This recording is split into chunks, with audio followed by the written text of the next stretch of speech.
सम्पूर्णमा सुप्रभात, good morning.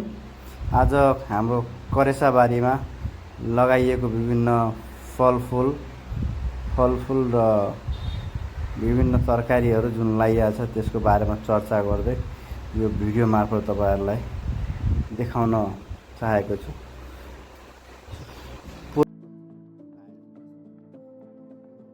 पुरा भिडियो हेरेर साथ दिनु होला, धन्यवाद। यो चाहिँ लगभग अब फल यो वर्ष चाहिँ 5-6वटा फलहरू दिएको छ। लगभग अर्को वर्षबाट दामी फल लाग्छ।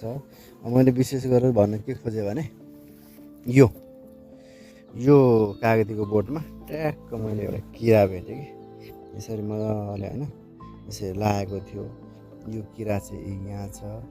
मैले चाहिँ के यसमा नोटिस गराउन खोजेँ भने ठ्याक्कै अब कागतीको बोट अनुसारले नै किराको बनावट हुँदो रहेछ कि कागतीको जुन किराको बनावट हुँदो रहेछ कि कागतीको जुन हाँगा हुन्छ नि हाँगा पनि लगभग यस्तै कलरको हुन्छ। त्यसले गर्दा किराहरू पनि तपाईँको त्यही अनुसारको त्यसको हाँगामा कसरी त्यो बोटमा चाहिँ लुक्न सकौँ र मेरो ज्यान पनि चाहिँ कागती हाँगा जस्तै देखियोस् नझुक्किने गरी अनि खान पाइराखौँ भन्ने हिसाबले एडप्ट हुँदो रहेछ कि यो कसले बनाइदिने हुन्छ यिनीहरूलाई यस्तो कलरको। भगवान्ले बनाइदिएन न भगवान्ले खानालाई बनाइदिएको भने बुझ्यो।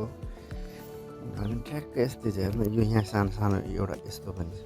कुन किरा हो यसो भेटनरी भन्दा पनि कृषिका साथी कृषि विज्ञ जो हुनुहुन्छ उहाँहरूलाई रिक्वेस्ट छ यसको नाम मेन्सन गर्नु होला। What's the name of this insect?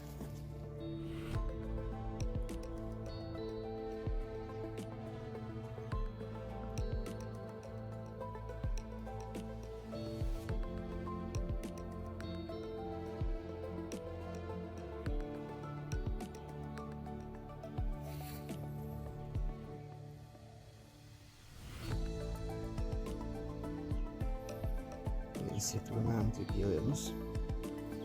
यसलाई म यसो टिपेर हालिदिन्छु यता। यो पातले पनि यसले गर्ने के रहेछ भने मलाई लाग्छ हेर्नुहोस् न सबै कुचुङ पार्दैछ पातहरू। यसलाई यसरी टिपेर यसलाई पनि हटाइदिनु पर्ला।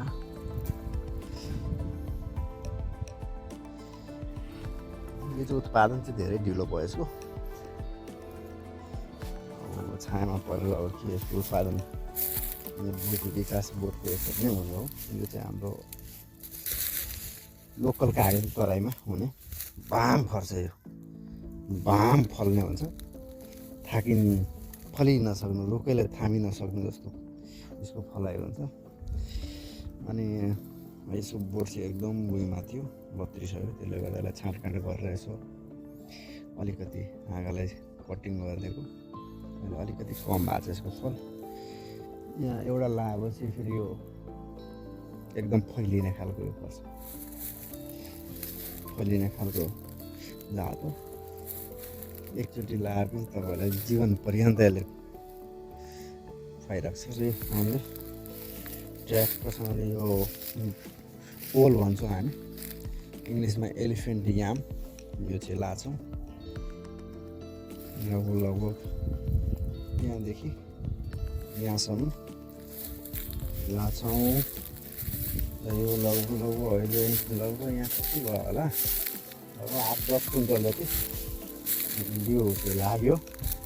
10 कुन्टलमा अहिले लगभग 80 रुपियाँ 70 रुपियाँ प्रति कुन्टल छ। 7,000-8,000 कुन्टल बुझौँ न। अनि 10 कुन्टलमा 80-90 हजारको 80,000 70-80 हजारसम्मको बिउ चाहिँ हामीले यसमा रोप्यौँ। यसले उत्पादन कस्तो दिन्छ एक हिसाबले यो ओल खेती चाहिँ एकदम राम्रो आजकल उत्पादन हुने हुन्छ। यसको बिक्री पनि एकदम राम्रो छ। यो हामीले रोप्यौँ चैत महिनामा। चैतबाट अब यो आश्विनदेखि कार्तिक असोजदेखि कार्तिक महिनासम्म यो ठ्याक्क दसैँको बेला हामीले उखाल्छौँ। यसलाई धुन्छौँ धोएर अनि लान्छौँ बेच्नलाई बजार। अब कसरी भाउ हुन्छ हेरौँ। लगभग 60-70 को अहिले छ भने चाहिँ बिउको बेलामा बेच्ने बेलामा कति हुन्छ भनेको एउटा लिचीको बोट। गाउँघरमा त सबै कुरो लाउनु पर्यो, खानु पर्यो। यसो फलको रूपमा हामीले मेवा पनि लाग्छौँ। This is the papaya plant.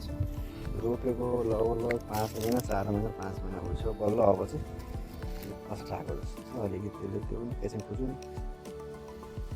भएको छ। रोग लागेको हो कि पातमा त किरा जस्तो छ जस्तो लागिरहेछ।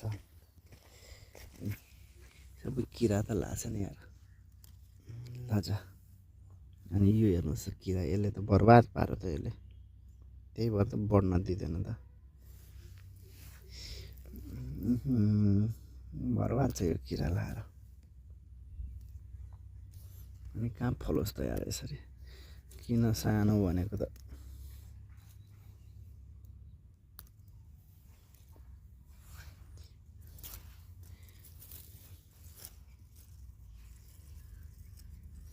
सबैलाई हो फालिदिने त। एउटा फर्स्ट आएपछि औषधि यसमा पनि छर्नु पर्यो।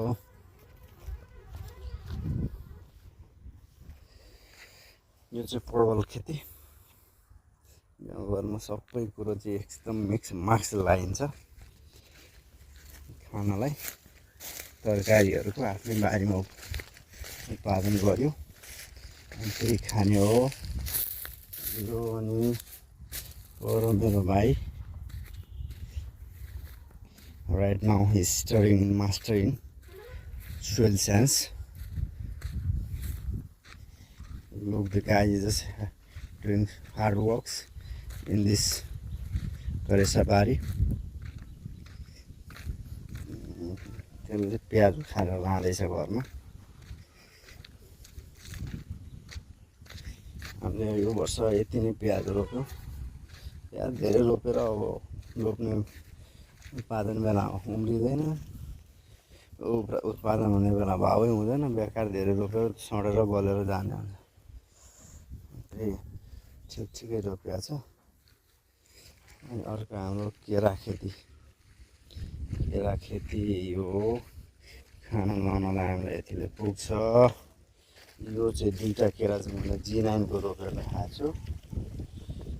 एकदम राम्रो हुन्छ अरे भनेर ल्याइयो।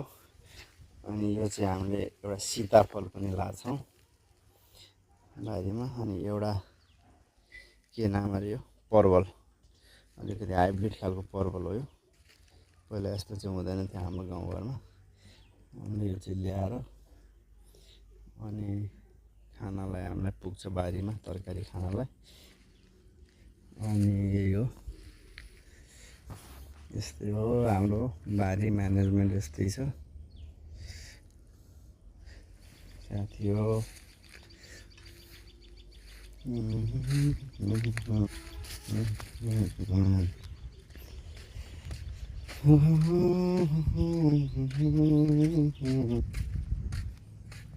हाम्रो टोयलेट बाथरुम अन्धारा।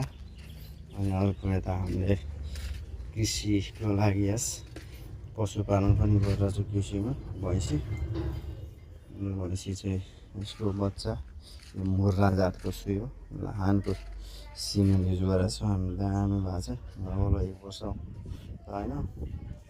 त होइन, साउनमा ब्याएको अहिले कति 9-10 महिना हुँदैछ।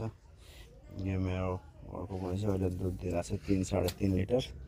लगभग 4 महिना गाभिन पनि छ। मैले नि एआई गरे हो। Look this fellow, this guys.